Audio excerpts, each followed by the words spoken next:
Hi there and welcome. I'm Rabbi Nahometh with the Las Vegas Kollel. The Key Bridge collapse is an absolute tragedy. And many people are asking, what went wrong? Who's responsible? How could this have happened? There are so many questions that leave us baffled. The loss of life, the economic impact, the devastation of the collapse, we are going to feel it for months. And not just the city of Baltimore, but the whole East Coast and the whole United States. In order to understand just how significant the Key Bridge collapse was, we need to understand the geography of the city of Baltimore. Imagine a circle that's 50 miles in its circumference. That's the I-695 Baltimore Beltway. Now, imagine that downtown Baltimore, roughly speaking, is right in the middle of that circle. Now, beginning at about 4 o'clock on a clock, from 4 o'clock to the center, to the downtown, to Baltimore, that's the outer harbor and inner harbor. That's really an extension of the Chesapeake Bay, which runs, roughly speaking, south to north, right outside the eastern side of the Beltway. And that inner harbor, it crosses through the Beltway, as I said, from about 4 o'clock on a clock face to the center of the town, right to downtown Baltimore. Now, to get across that harbor, you can either go all the way around to the west, all the way around the circle to the west, which takes a lot of time and is really inconvenient. In, I think it was the late 50s, they built a tunnel, the Harbor Tunnel. That is the I-95, which kind of goes from 6 o'clock to 12 o'clock. It kind of goes right through the city. And it kind of goes through that inner harbor, and it goes through the inner harbor, and they built a tunnel called the Harbor Tunnel. But it wasn't big enough. And I remember as a child in the early 80s growing up, I'm from the Maryland area, but I'm from the DC area. And whenever we needed to go to points north, so I remember going through the old Harbor Tunnel, but in the early 80s, they built the Fort McHenry Tunnel, which runs right parallel, as I said, going from, let's say, 6 o'clock to 12 o'clock, going straight through the city. And that Fort McHenry Tunnel, it actually, if you've ever been in the Fort McHenry Tunnel, it's actually interesting. You'll see that it kind of goes in a curve. And I was always wondered, if they're building a tunnel, just build it straight. Why does it go in a curve? And the answer is, it's actually going around Fort McHenry. And if you remember your American history, Fort McHenry, of course, during the War of 1812, that's when the British had invaded the United States. And it was at Fort McHenry where Francis Scott Key was looking to see if that Star-Spangled Banner still proudly yet waved over the land of the free and the home of the brave. He wanted to see, did Fort McHenry, did it still survive the British onslaught? And of course it did. And the Fort McHenry Tunnel, named for Fort McHenry, goes in a curve because it's actually going around Fort McHenry. Where was Francis Scott Key sitting when he was looking at the banner yet waving over the land of the free and the home of the brave? The answer is he was farther east. He was farther east, roughly speaking, where the 695, where that big circle crosses the inner harbor on the east side. And that, of course, is where the Francis Scott Key Bridge, what we just call the Key Bridge, that's where it is. It's the Baltimore Beltway as it crosses the outer harbor that connects Baltimore to the Chesapeake Bay and the Atlantic Ocean.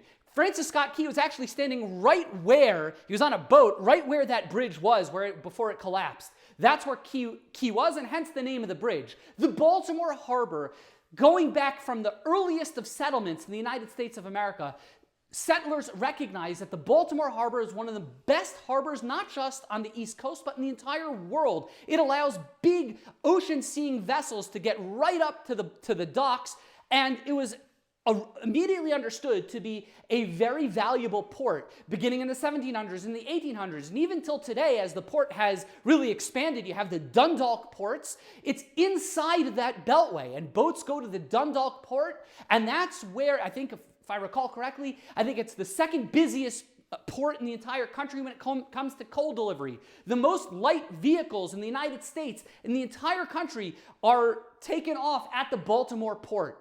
And when the Key Bridge collapsed, it basically shut down and has shut down the Baltimore port. Boats can't get in and can't get out. It's catastrophic. The economic impact that the Key Bridge collapse will have on the East Coast is it's catastrophic. And we have to ask, and people are asking, important questions. What went wrong? Who's responsible? How could this have happened? And I believe fundamentally that we are all asking the wrong question. There's an amazing passage in the Tehillim. King David writes in the Psalms in chapter 106, Kuv Vav, he says, Chatanu im avoseinu. King David recognizes that we've sinned, but not just us, we've also sinned just like our ancestors have sinned. Havinu v'hirshanu. We've committed iniquities, we've become evil. Avoseinu b'mitzrayim lo hiskilu niflaosecha. Our ancestors in Egypt, they didn't perceive, they didn't fully appreciate niflaosecha, your miracles. Lo zachrus rov chasdecha. They didn't remember and recall all the abundance of your kindness. Vayamru al yam b'yamsuf. And they rebelled at the sea of reeds. King David is pointing out that, of course, we are all sinners, we're all imperfect, and we all need to improve. But King David points out it's not just us, but even our ancestors. During the times of the Exodus and at Kriyas Yamsuf, at the Sea of Reeds, our ancestors, Vayamru beyam b'yamsuf, they rebelled at the sea of reeds. And the Medrash wants to know that funny language, that double expression of Vayamru beyam b'yamsuf. They rebelled at the sea of reeds, implying that they rebelled twice. Biyam b'yamsuf, at the sea of reeds. What were these two rebellions? What were these two sins that our ancestors committed at the Kriyas Yamsuf when God split the sea? And the Medrash explains that the first transgression, the first sin, was, of course, we know the story is the Jews are backed up against the Sea of Reeds, and the Egyptians are pursuing them, and God tells them, go into the sea. The Jews were somewhat hesitant. They were concerned, we're going to drown in the sea. And they didn't show that trust, that emunah, that bitachon. They didn't have the highest levels of faith to jump into the sea and know that God would save them. And that was vayamru b'yam b'yamsuf. That was the first sin. They rebelled at the Yamsuf. They didn't have that emunah, that bitachon, that trust in God to jump in with zeal and alacrity into the sea. They hesitated for a moment. Okay. But what was the second transgression? What was the second rebellion that the Jews had while they were at the Yamsuf, while they were at the Sea of Reeds? And the Medrash tells us a remarkable story and a remarkable insight, which I think has a profound lesson to understanding our very humanity. The Medrash explains in Medrash Rabbah Chav Dalid Aleph, the Medrash says, V'yamsuf minayin shehemru. How do we know that the Jews rebelled the second time at the Yamsuf? It says that the Jews, they pointed out, Kivin sheyardu l'so hayam, when they went into the sea, hayamale tit, it was full of mud, shaya ad achshav lachmin amayim. If you think about it, the sea had been covering the floor bed of the sea, and now that the sea split, it was muddy, it was dirty.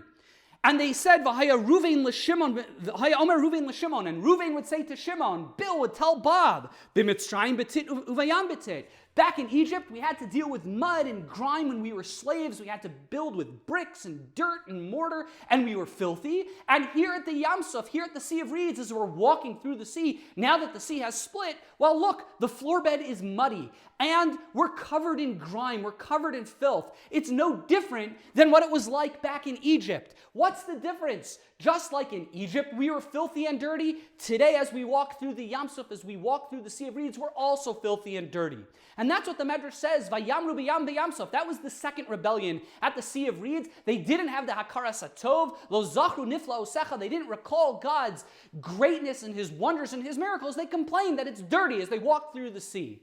Now, I ask you, if you would have been there at the splitting of the Sea of Reeds, as God demonstrates His greatest of salvations, nisim v'niflaos, miracles and wonders, and you're walking through the sea is split before you, your enemies and your pursuers have been wiped out, it's the greatest salvation of your life, and you're walking through the seabed, and your feet are getting dirty, would you have complained that, my goodness, look at my freshly polished sneakers, they're dirty, they're muddy, I just polished up my shoes, and they're covered in filth and grime. Does that sound like a reasonable complaint? If you'd ask me, I would have taken that mud and I would have put it in a Ziploc bag to show my kids and my grandkids and my great-grandkids the salvation of God. Why are the Jews complaining about the mud? This is the greatest moment of salvation in the history of humanity. Our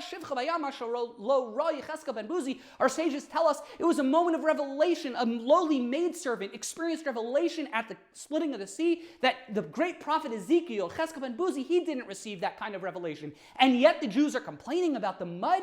It seems so disproportionate. And I believe what the Medrash is highlighting. The Medrash is telling us this is a tendency of human nature. The Medrash isn't just simply criticizing our ancestors at the splitting of the sea. The Medrash is highlighting this is a part of you and me. It's a part of the human dynamic. And that is that bad sells more than good. As humans, we are more inspired, we are more emotionally affected by the negative than we are of the positive. Think of the 6 o'clock news. What does the 6 o'clock news show? It shows all the civil wars, the murders, the fires, all the horrible things. And then maybe at the end of the news, there's some feel-good story about some puppy getting rescued, and that's for 3 minutes. Why does the news always show tragedies and sorrows and difficulties and bad things? The answer is not that there's some, vast conspiracy. That's not what it is. The news is interested in one thing. It's keeping your eyeballs glued to the news. And the media understands that bad sells more than good. People are more emotionally affected by the negatives in their lives than we are by the positives in their lives. And that's why the media will show you all the tragedies and all the suffering and the civil wars and the fires and the murders, because they know that will keep you glued to the television set more than good feel-good stories. Because bad sells more than good. And of course the Jews appreciated the goodness and the salvation and the fact that God had just saved the Jews with miracles, b'masos, ba'osos, v'moksim. Of course that's true. But the Medrash is telling us that the reality is that it was muddy. And the Jews, on some level, were focusing on the mud. They were focusing on the grime, and they were focusing on the dirt in a way that was inappropriate. And the Medrash is highlighting this is human tendency. We focus on the bad more than we ought to. Perhaps this is a survival instinct. After all, one bad berry will kill you while eating 10 healthy things. The effect of good is not quite as bad as one bad piece of poison. Perhaps that's what it is. But whatever the source, and for whatever reason, HaKadosh Baruch Hu, for whatever reason God made us this way, the reality is that we have a tendency to focus on the bad more than we focus on the good. That is part of our human makeup. And that was Vayamru Bayam B'Yamsuf, and that's what happened to the Jews at the Sea of Reeds. They rebelled because they focused on the negative elements of their experiences on a degree that they shouldn't have. They should have been overwhelmed by the goodness. Zachru Nifla Osecha. They should have seen and recalled all the miracles, and they were overly focused on the negativity that it was muddy. And the Medrash is telling us this is not just a story of our ancestors. This is reflective of you and me as well. We have a tendency, natural human dynamic is to focus on the bad more than the good. When we think about the Key Bridge collapse, everyone is asking the wrong questions. Everyone wants to know what went wrong, who's responsible, who's to blame. Those are the wrong questions. The question that we need to be asking when it comes to the Key Bridge tragedy is what went right? This is one of the greatest miracles of our lifetime. If you stop and think about it, I woke up that morning, early in the morning, and I saw the news that the Key Bridge had collapsed. Now, I'm from the Maryland area. I was in tears. I'm thinking the catastrophe. There must be thousands of people that will be dead. The statistics say there's something about 35,000 cars drive on that bridge every single day. It's a vital artery along the entire East Coast and in Baltimore in specific. If the Key Bridge was to collapse, it could have been so much worse. This could have been, the loss of life could have been and should have been so catastrophic. But if you think about it, everything went right in this story. When the boat lost power, we still don't know all the details, but the pilots radioed in a mayday. Some dispatcher was able to get in touch with the police to shut down that bridge, and only 6 people were killed. Now, of course, those 6 lives are tragic, but it could have been exponentially worse. The fact that they were able to close that bridge in a matter of minutes, the fact that the pilot had the wherewithal to tell the dispatchers, get that bridge closed and get everyone off the bridge, and they were able to do that. The fact that this catastrophe happened at 1:30 in the morning and not 1:30 in the afternoon, when it could have been so much more congested and more difficult to get everyone off the bridge. We are asking the wrong question. The question is, what went right? There are heroes here. We need to be celebrating. Of course, it's tragic, and of course, the economic impact will be really, really dire. We get that and understand that. But at the same time, if you look at the media and if you look at all of us, our focus is on the catastrophe. Our focus is on all that went wrong, when really we should be celebrating what went right over here. Vayamru b'yam b'yamsuf. We have a human tendency to focus on the negative, to only focus on what is going wrong, when in reality, there is so much that's going right. There's so much to celebrate in our lives. And even in a tragedy like the collapse of that bridge, so much went right, and we don't appreciate it and we don't focus on it as much as we should. This is true not just about the Jews at Kriyas Yamsuf, at the splitting of the sea. It's not just about the Francis Scott Key Bridge. It's about you and me in our daily lives. There is so much going right in our lives. Now, all of us, of course, we have difficulties and we have sufferings. We've got challenges in our lives. There's no question about it. But we also all have blessings and goodness in our lives. And the question that we need to ask ourselves, are we focusing as much as we should on all that's going right? Vayamru b'yam b'yamsuf. Let's recognize human tendency is to focus on the bad, to focus on the negative, when in reality, of course, life is a mixed bag. There's plenty of good that's in our lives. We need to make sure we have that karasatov, we have the gratitude. We need to make sure that we are fully appreciating all of the good in our lives, and to make sure we are celebrating all the kindnesses and zichru niflo secha. We have to remember all the goodnesses and miracles that God does for us and for our ancestors.